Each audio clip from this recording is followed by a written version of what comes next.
아멘. 오늘 본문의 말씀은 믿음의 중요성에 대해 강조하고 있습니다. 믿음이라는 것은 우리의 신앙에 있어서 떼어놓을 수 없는 부분이죠. 어떻게 보면 모든 것이라고 해도 틀린 말은 아닐 것입니다. 그렇다면 믿음의 중요성을 강조하고 있다. 믿음을 가집시다. 이렇게 결론 내리고 끝. 오늘 설교를 마무리하면 되겠습니다. 그럴 수 없기 때문에 또 그래서는 안 되기 때문에 우리가 이 믿음에 대해서 더 깊고 본질적인 질문을 던져볼 필요가 있습니다. 오늘 본문 말씀에는 크게 두 가지 사건이 나오게 됩니다. 하나는 이제 야이로라 하는 회당장이 자신의 딸이 곧 죽게 되었기 때문에 예수께 나와서 엎드려서 간구합니다. 선생이여, 당신이 내 딸에게 와서 손만 얹어주시면 곧 나아서 구원을 받을 줄로 내가 믿습니다. 제발 부탁하건대 간청하건대 제 집에 와서 제 어린 딸을 살려주십시오. 자, 그 장면이 하나 나오고요. 또 중간에 어떤 장면이 나옵니까? 12해를 혈루증으로 고생해온 한 여인이 나오게 됩니다. 자, 이 혈루증 앓는 여인은 오늘 본문에 보니까 12해를 이런 이제 질병으로 고통받고 있었다고 했습니다. 어느 정도냐 이제 부연 설명이 나오게 되는데요. 자, 26절에 보니 많은 의사에게 많은 괴로움을 받았고 가진 것도 다 허비하였으되 아무 효험도 없고 도리어 더 중하여졌다. 이렇게 성경이 기록하고 있습니다. 자, 우리가 한번 쉽게 상상해 볼 수 있지 않겠습니까? 내가 만약에 어떤 병이 걸렸다, 어떤 질환을 앓고 있다라고 했는데 그 하나의 병이 12년을 간다고 한번 생각해 보시기 바랍니다. 말로는 쉽게 상상할 수 있다라고 하지만 실제로 내가 겪어보면 그 고통은 어떻게 보면 사는 것이 죽느니만 못한 고통이지 않을까? 감히 짐작만 해볼 수 있지 않겠습니까? 그냥 단순히 병으로 고통받았다가 아닙니다. 이 병을 고침받기 위해 수많은 의사들을 찾아갔다고 했습니다. 하지만 많은 괴로움을 받았다라고 했죠. 이 1세기 고대 시대에는 지금과 같이 어떻게 보면 의술이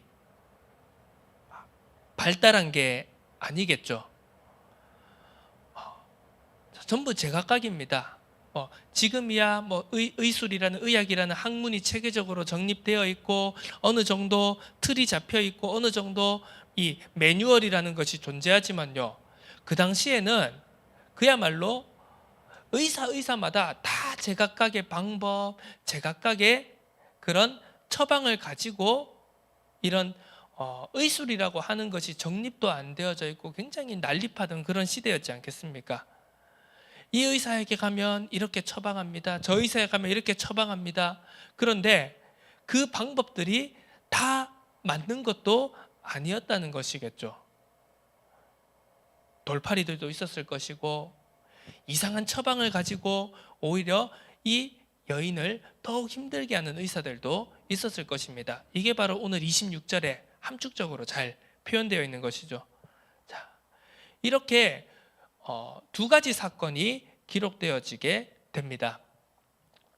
흔히 우리가 이제 신학적으로 좀 이렇게 마가복음을 연구하자면 이렇게 하나의 주제를 가지고 두 가지의 이제 사건을 이렇게 한 주제에 다 담는 그러한 특징이 마가복음에 있다라고 합니다.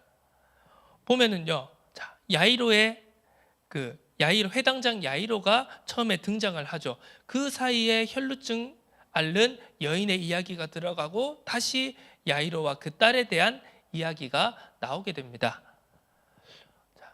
우리가 한번 생각해 볼 필요가 있겠습니다. 그렇다면 왜 마가는 이 두 사건을 하나의 주제로 묶어서 그 당시에 믿음의 공동체, 교회 공동체에 무엇을 전달하려고 했을 것인가? 그리고 오늘날 우리는 이 본문 말씀을 통해서 무엇을 붙잡아야 할 것인가?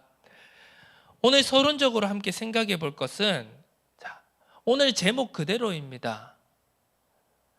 내 믿음이 나은가? 아니면 당신의 믿음이 나은가? 우리는 흔히 이런 질문을 많이 하곤 합니다. 여러분은 어떻게 생각하십니까? 믿음에 관해서 우월한 믿음과 열등한 믿음이 있다고 생각하십니까? 상황과 형편에 따라서 믿음이 다르게 평가되어야 한다고 생각하십니까? 이렇게 질문을 던지는 이유는 간단합니다. 현실적으로 우리 믿는 사람들의 형편과 상황과 처지와 그리고 배경들이 너무나도 다 각자 다르기 때문입니다. 이 시대가 발달하면 발달할수록요, 뭐라고 하죠? 이 전체주의적인 문화에서 조금 더 각각 개개인의 개성과 자유와 그리고 주관을, 생각을 존중하는 방향으로 점점 발전해 가고 있다는 것을 우리가 잘 알 수 있습니다. 불과 몇십 년 전만 하더라도요, 우리가 사는 이 사회에서도 국가가 중요하지, 민족이 중요하지, 애국이 중요하지, 너 개인의 생각과 너 개인의 주장이 뭐가 그렇게 중요하냐? 대를 위해서는 소를 희생해야지. 나라를 위해서는, 국익을 위해서는 우리 단체에, 우리 조직에, 우리 학교에, 우리 직장에, 그리고 우리 가족에 그런 공통된 뜻을 위해서는 네 의견을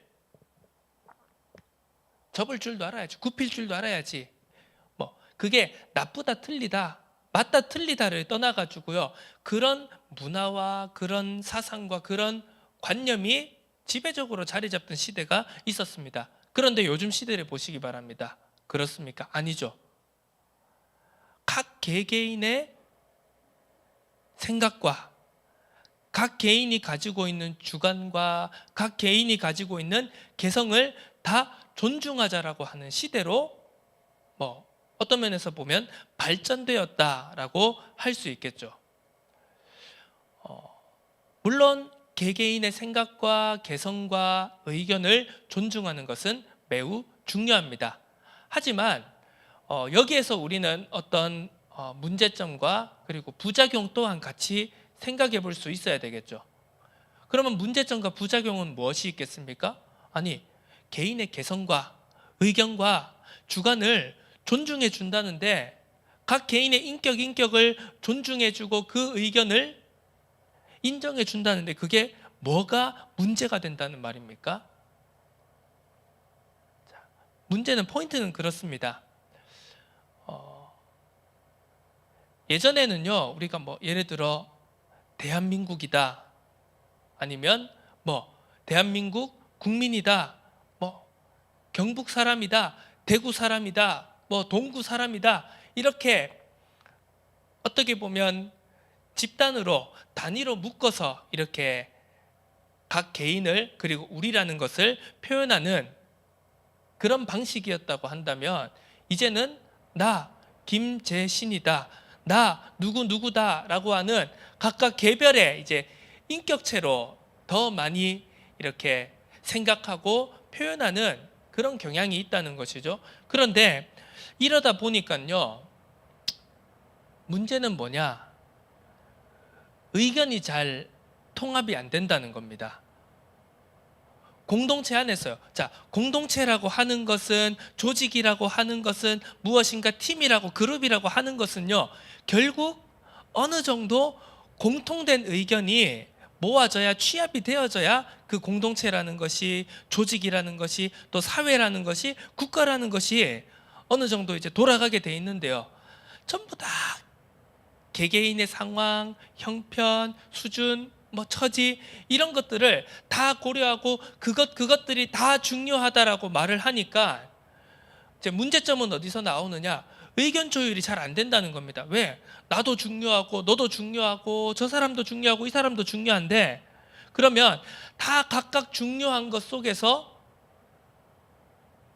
어떻게 우리가 함께 할 수 있는, 하나 될 수 있는 공통의 분모를 찾을 것인가라고 했을 때 그것이 굉장히 힘들다라는 것입니다. 자, 예전에는요, 그 분모라는 것이 그렇게 크지 않았습니다. 기껏해야 대한민국 사람, 기껏해야 영남 사람, 호남 사람, 그런 식으로 우리가 기성세대다 아니면 젊은 세대다 이렇게 이분법적으로 그런 식으로 구분하기가 굉장히 쉬웠다고 한다면요, 요즘은 어떻습니까? 이 세대 차이라고 하는 것이요, 단순히 기성세대와 젊은 세대로 구별되는 시대가 아닙니다. 요즘은요, 흔히 우스갯소리로 그런 말 합니다. 초등학교 6학년생들이요, 초등학교 4학년 후배들을 보고요, 진짜 요즘 저 4학년들 너무 이상해요. 세대 차이 나요. 이런 말들을 어렵지 않게 하는 것을 우리가 볼 수 있습니다. 1년만 차이가 나도요, 태어난 나이가 요즘은 1년만 2년만 차이가 나도 세대 차이 난다고 말하는 그런 시대입니다. 분모가요, 너무나도 늘어났다는 겁니다. 이러다 보니까요, 우스갯소리로 그런 말 합니다. 세계 60억 명의 인구가 있다면 각각 60억 명의 생각과 주관이 있다고. 자,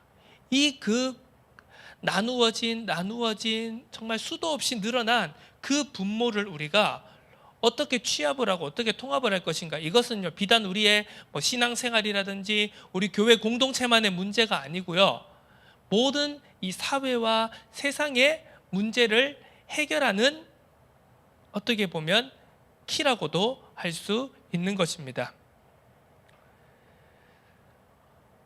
다시 한번 우리가 돌아가서요, 그렇다면 우리가 믿음이라는 것을 생각할 때, 우리의 믿음이 과연 상황과 형편에 따라 다르게 평가되어야 되는가 라는 것을 우리가 한번 진지하게 그리고 깊이 고민하고 질문을 던져봐야 한다는 것입니다.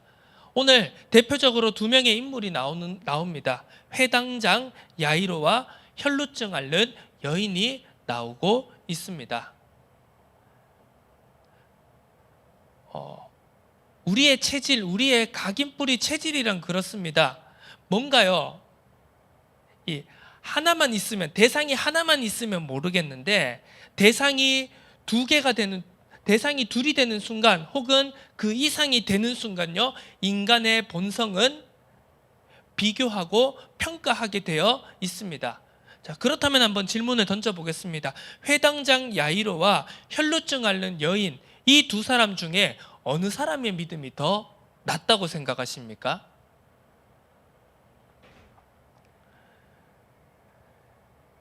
자, 어떤 사람들은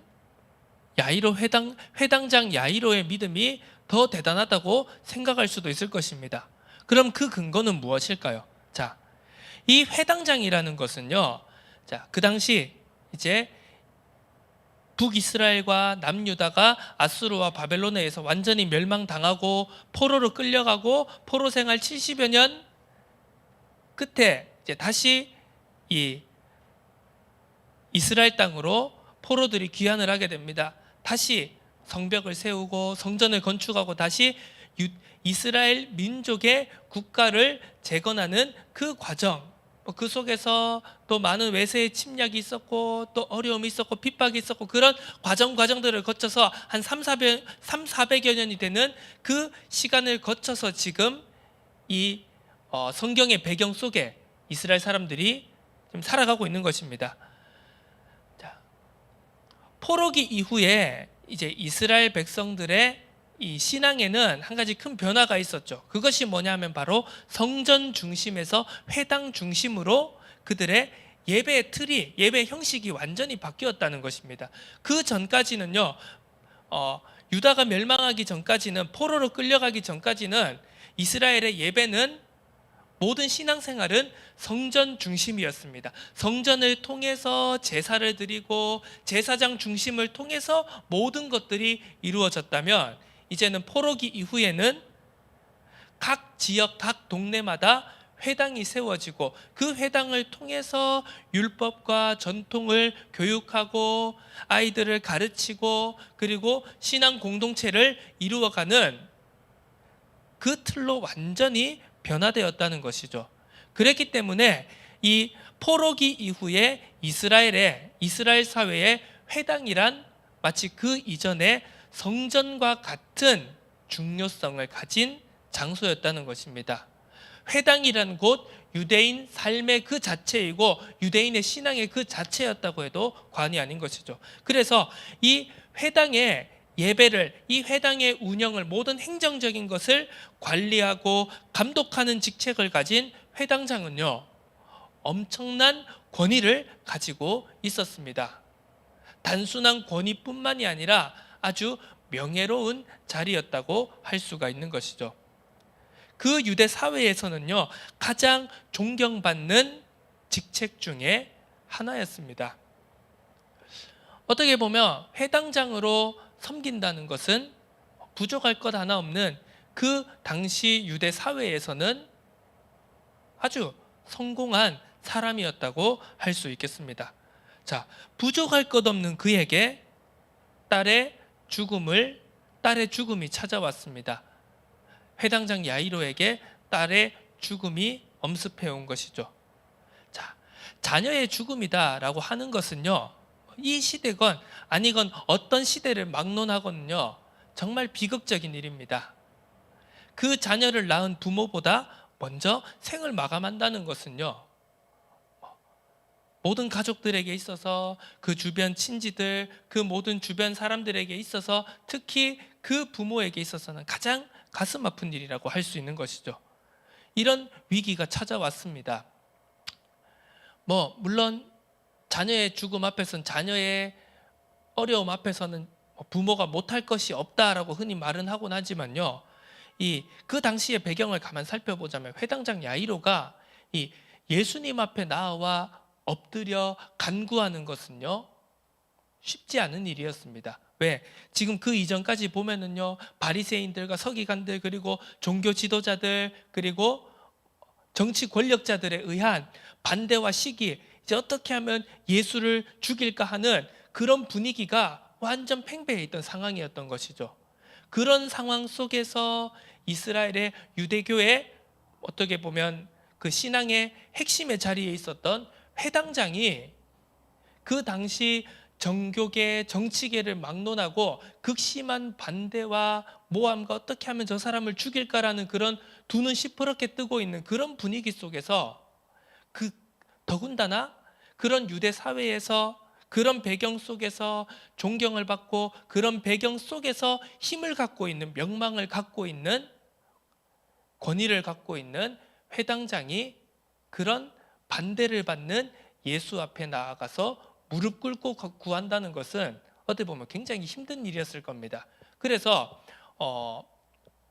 그냥 단순하게 편하게 딸이 죽음의 위기에 처해 있으니까 아버지로서 못할 일이 뭐 있냐라고 생각하기에는요, 사실은 그 야이로는 굉장한 결단을, 그 인생 속에서 굉장한 결단을 한 것입니다.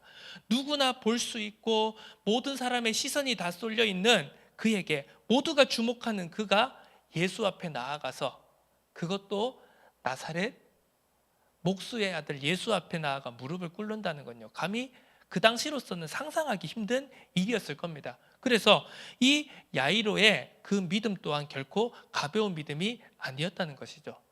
자, 또 반대쪽을 살펴보겠습니다. 12해를 혈루증으로 알아온 여인이 있습니다. 이 여인의 믿음 또한 가벼운 것일까요? 절대 그렇지 않다는 것이죠. 왜요?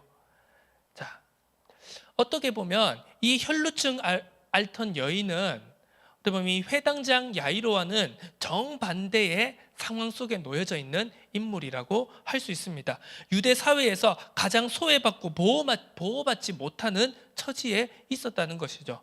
자, 혈루증, 흔히 요즘 말로 하면은요, 월경, 생리에 관련된 질병일 것으로 보입니다.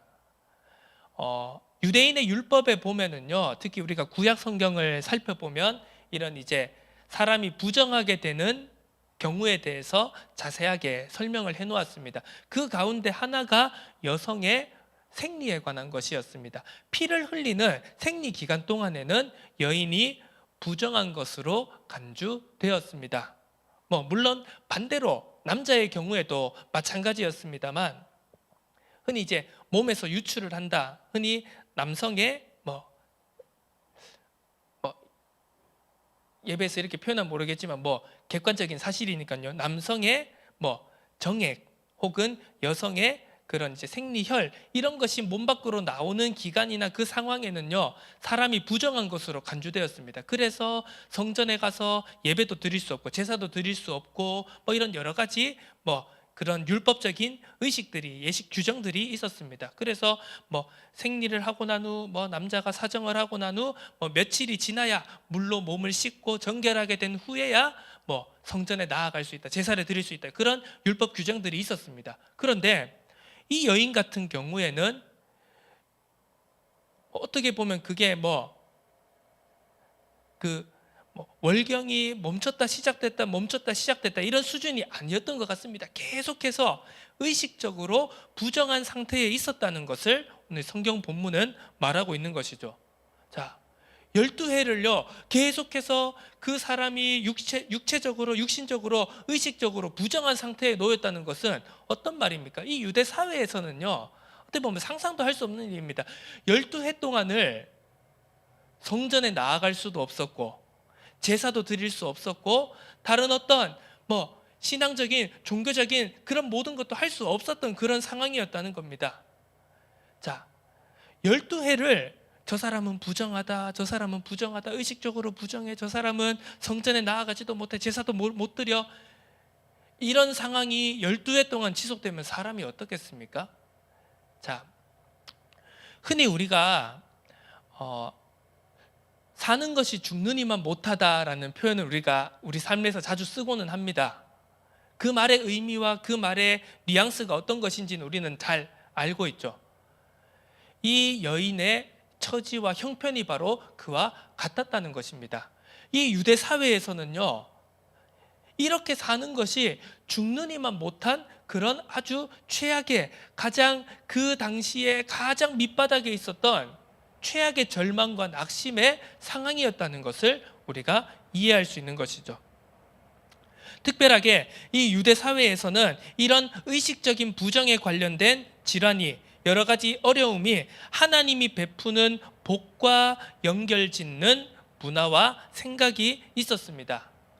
그러니까 연결해서 말하자면 뭐죠? 사람들의 시선이 어떻겠습니까? 사람들의 평가가 어떻겠습니까? 저 사람은요, 흔히 우리가 그런 말을 하지 않습니까? 야, 너 지금 진짜 하나님이 너를 치시는구나. 야, 네가 뭔 잘못을 했길래 네가 그런 어려움을 계속 받냐? 야, 마치 그 욥기에 나오는 욥의 친구들이 욥을 정죄할 때와 같은 그런 상황들을 12회 동안 계속 겪어오지 않았겠습니까? 게다가 이렇게 의식적으로 부정하면은요, 사람과 사람 간의 교류도 굉장히 힘들었을 겁니다. 또한 병을 고치기 위해 자신의 재산을 다 탕진했지만 더 악화되었다라고 했습니다. 뭔가 해결하려고 하면 할수록 더 큰 어려움과 절망의 구렁텅이 속에 빠진 이 여인의 처지, 그 상황 속에서 어떻게 보면 다른 방법이 더 이상 남아있지 않는 그 상황 속에서 절박한 마음으로 그 무리 속에 끼어들어서 예수님의 옷자락을 뒤에서, 정말 어떻게 보면 원어적으로 표현하자면요, 이렇게 잡고 붙든 것도 아닙니다. 그냥 이 밀치는 무리 사이 속에서, 그 수많은 무리 군중, 특히 남성들 속에서요, 그 여인이 막 이리저리 채이면서 어떻게 하면 내가 저 예수의 옷자락만 만져도 내 병이 고침을 받을 수 있겠다라는 그 믿음을 가지고요. 이제 원어를 살펴보면은요, 어떻게 보면 뉘앙스적으로, 의미적으로는요, 그냥 스치듯이 딱 한 번 터치했다, 이 정도의 느낌이었습니다. 그런데 어떻게 되었죠? 그 여인의 12해 동안 그 여인을 괴롭혀온 질병이 고침을 받게 되었습니다. 회당장 야이로는 어떻습니까? 단순한 딸을 살리고자 하는 그 마음 정도가 아니었던 겁니다. 그 당시의 시대와 사회와 그런 모든 분위기와 배경을 우리가 고려해 볼 때는요, 이 회당장 야이로는 단순한 딸의 죽음을, 자녀의 어려움을, 자녀의 죽음을 외면하기 힘들어 정말 목숨 걸었던 그것을 훨씬 더 뛰어넘어서 자신의 인생, 자신의 지위, 자신의 배경 모든 것을 걸고 지금 예수님 앞에 나아왔다는 것입니다. 결국 그 믿음은 딸의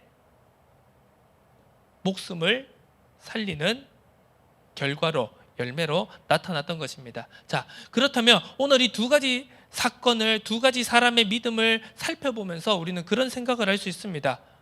어느 사람의 믿음이 더 큽니까?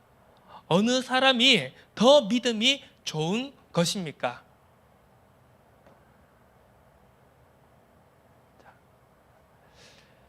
결론적으로 말하자면 믿음의 우열은 없다는 것입니다.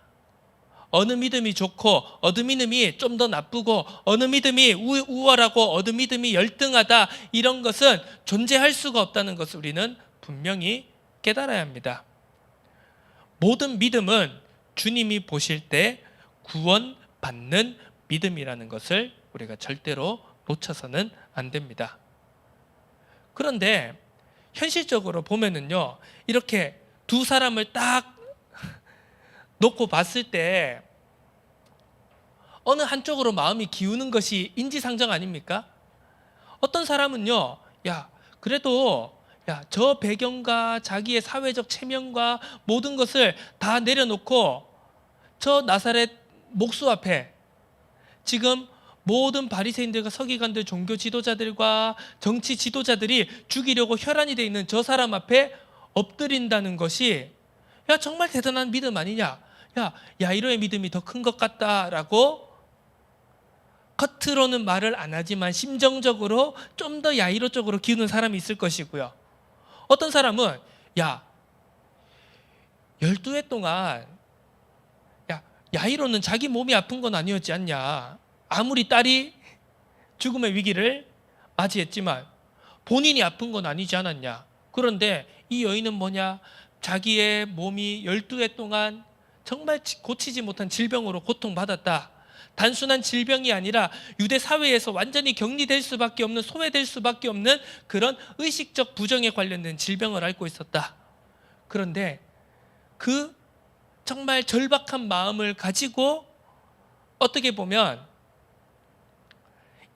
그 당시 사회에서는요, 여자가 다른 외간 남자를 함부로 건드려서는 안 되겠거니와 부정한 사람이 부정하지 않다고 여기는 사람을 만지는 것도 어떻게 보면 허용이 되지 않는 그런 시대 속에서 이 믿음이 얼마나 대단한 믿음이냐, 12회를 혈루증으로 알아온 이 여인의 믿음이 더 대단하고 더 높은 거 아니냐, 이렇게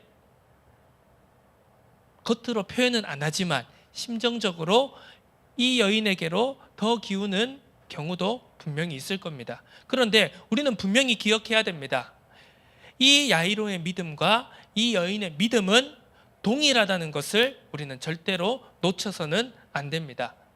자, 말씀을 결론 짓자면요, 이것이 왜 중요하냐라고 했을 때,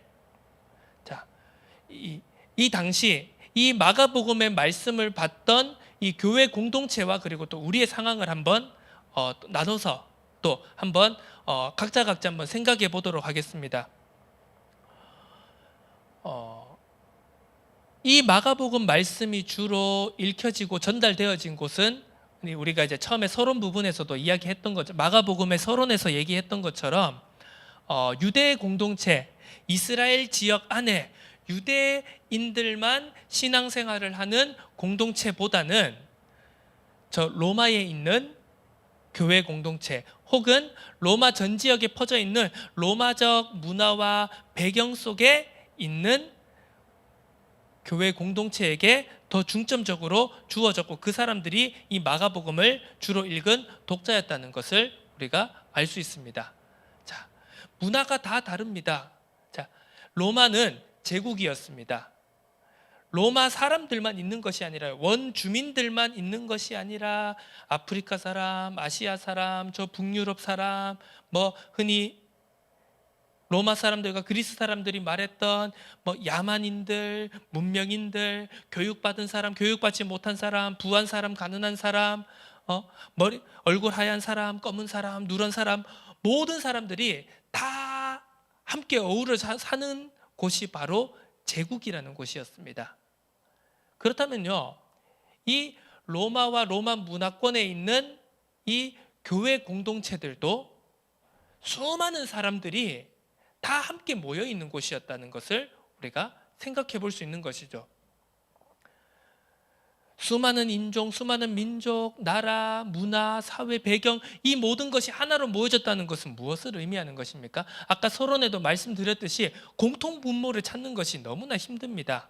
단지 뭐 민족적이고 인종적이고 뭐 문화적인 그런 배경도 배경이겠거니와 각 사람의 살아온 방식과 살아온 길과 모든 배경과 그 사람의 가정 환경 모든 것 걸어왔던 길이 너무나도 다 각자 다르다는 겁니다. 자, 유대 공동체만으로 한정하면은요 대부분 다 공감대가 비슷합니다. 왜?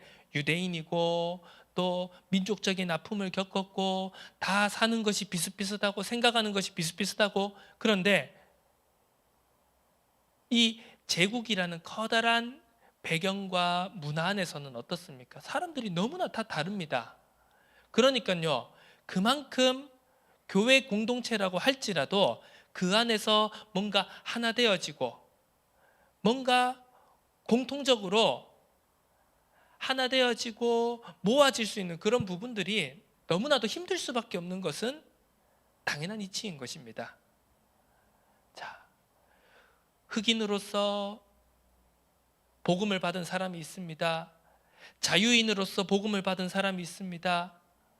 노예로서 복음을 받은 사람들이 있습니다. 그렇다면 이 수많은 사람들이 모인 그 공동체 안에서 당연히 이런 것은 현실적으로 나올 수밖에 없는 문제라는 겁니다.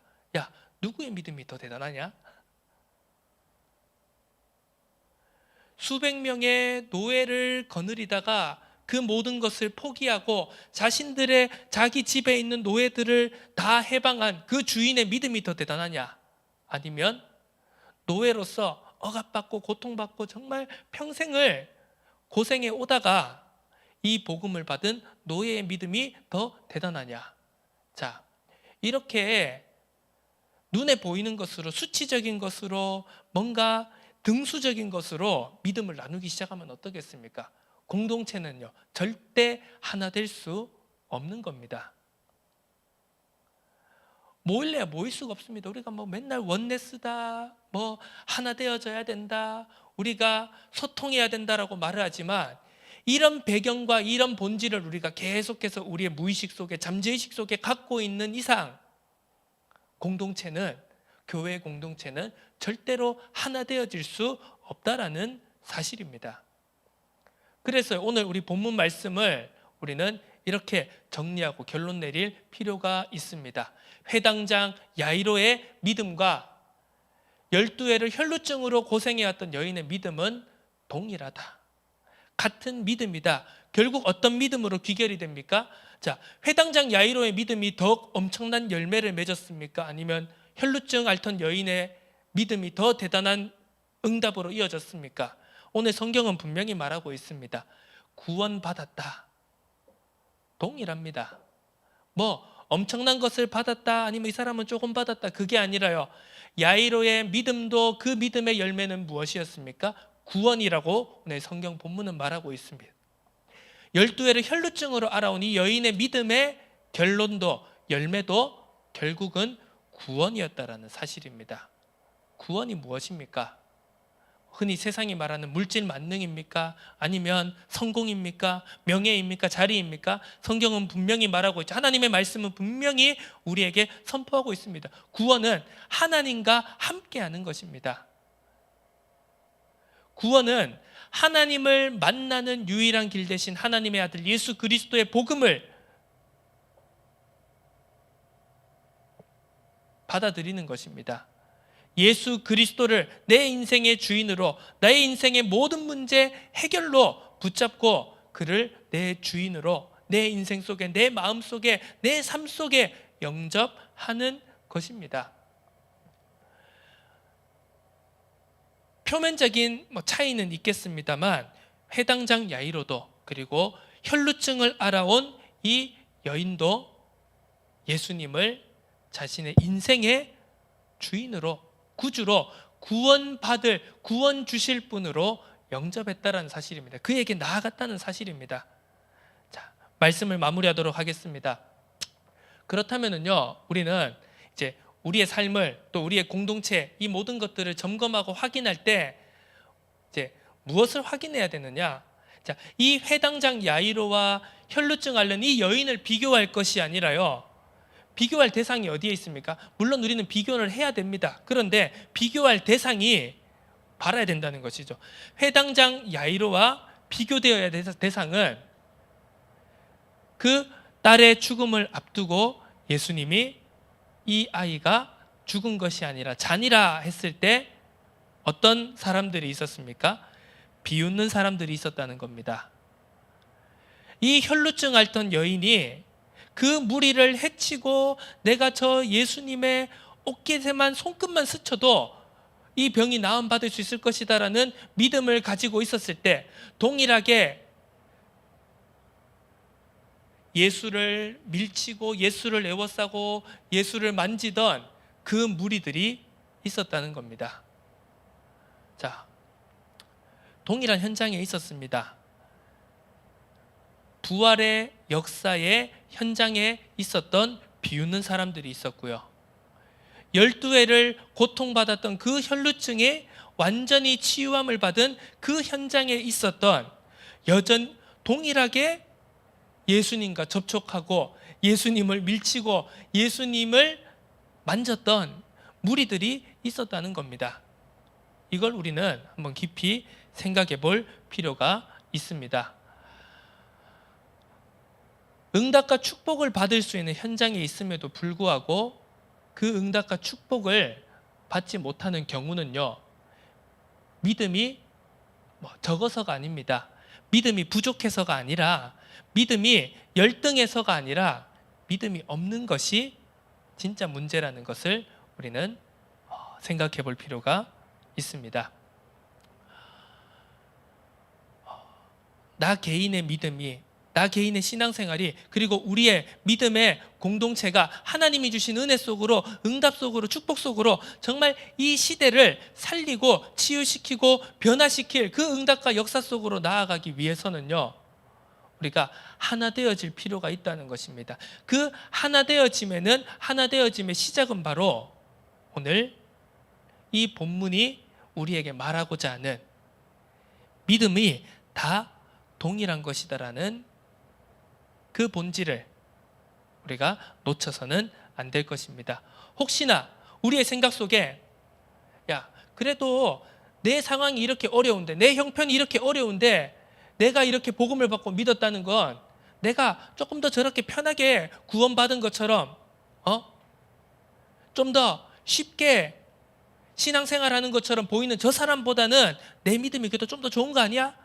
라는 그 마음속에 티 내지 않지만, 말하지는 않지만 그 무의식과 잠재의식 깊은 곳에 깔려있는 그 생각이 있다면요, 이번 한 주간 깊이 고민하고 묵상하시고 기도하시면서 그러한 마음이, 그러한 생각이, 그러한 중심이 치유되어지고 변화되어지는 은혜가 있기를 주님의 이름으로 축원합니다. 우리는 하나님의 아들 예수 그리스도의 복음 안에서 하나입니다. 우리의 공동체 또한 하나 되는 응답을 받아야 됩니다. 그러기 위해서는 우리의 잘못된 믿음에 대한 관점이, 잘못된 믿음에 대한 틀이 완전히 깨트려지고 변화되어지고 회복되어질 때만 비로소 하나 되어짐의 은혜가, 응답이 시작될 줄로 믿습니다. 그 응답을 우리 모두가 누리기를 주님의 이름으로 축복합니다. 하나님 아버지 감사드립니다. 회당장 야이로의 믿음과 12회를 혈루증으로 고통받던 여인의 믿음이 동일한 믿음임을 오늘 말씀을 통해 확인케 하시니 감사합니다. 구원받는 믿음, 그 은혜, 동일한 은혜 아래서 하나님의 아들 예수 그리스도의 복음을 우리가 함께 풍성히 누려나가는 하나 되는 공동체의 응답, 우리 모두가 누려갈 수 있도록 축복하여 주옵소서. 내 안에 틀린 믿음의 관점, 믿음의 기준이 있다면 그것이 모두 깨트려지고 회복되어지고 변화되어지는 은혜가 넘쳐나는 한 주간이 되도록 축복하여 주옵소서. 감사드립니다. 예수 그리스도 이름으로 기도드립니다. 아멘.